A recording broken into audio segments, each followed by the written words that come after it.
I shall now give a brief survey of the provisions in the bill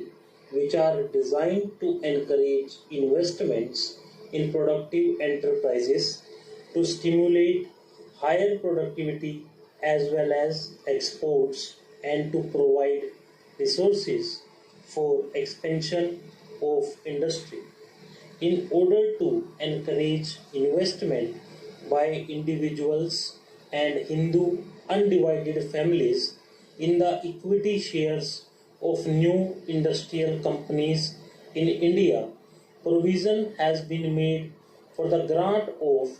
tax-free tax credit certificates to them with reference to their subscriptions to eligible issues of capital by such companies for a period of 4 financial years commencing with the financial year in which the investment is made. The amount of the tax credit certificates is to be calculated at a slab system of rates and will be limited to rupees 1250 for each financial year on a total investment of rupees 30,000. Under the original provision in the bill, only the first subscriber to eligible issues of capital qualifies for the tax credit certificates. Considering the fact that a substantial part of the capital issues made in recent months has had to be taken up and is still held by financial institutions which underwrote those issues, the eligibility for tax credit certificates has been extended to individuals and Hindu undivided families who purchase shares forming part of an eligible issue of capital from an underwriter declared as such in the relevant prospectus. Incentives for increased industrial production as well as for the more efficient use of the capital already invested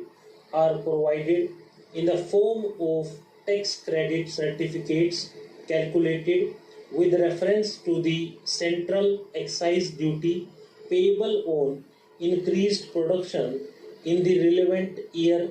over that of the base year and with reference to the additional amount of corporation tax payable by a company in the relevant year over that payable by it in the base year.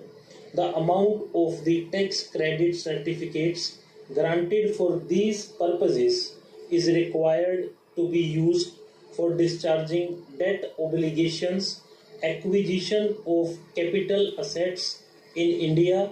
including construction of a building for the purpose of the business and, in the case of a company, also for the redemptions of its debentures. This would enable industrial units to pay off the monies which they had borrowed for expanding their productive capacity or alternatively to plow back a larger portion of their current earnings for the purpose of expansion. As stated in the Finance Minister's budget speech, it is necessary to provide some more assistance to our export industry on a discriminating and selective basis in order to mitigate the disadvantages under which it operates in the foreign market and to help it achieve its full competitive position.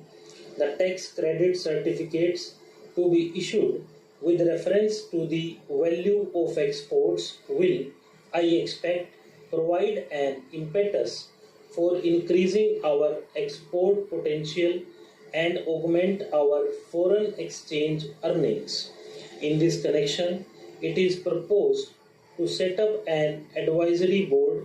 on tax credit certificates for our exports to advise government regarding the commodities for which the certificates should be granted, as also the rates. The board will, wherever necessary, invite the commercial interests concerned to present their views before it. The Commerce Secretary will be the chairman of the board and a senior officer, each from the Ministry of Finance and the ministry in charge of the export commodity concerned will be members. The recommendations of the board will enable the government to take informed decisions with regard to the grant of these certificates. The measures for encouraging investment of surplus funds in production channels include a provision for revival in a modified form of the exemption from wealth tax of individuals and Hindu undivided families on the value of their investments in equity shares of industrial companies.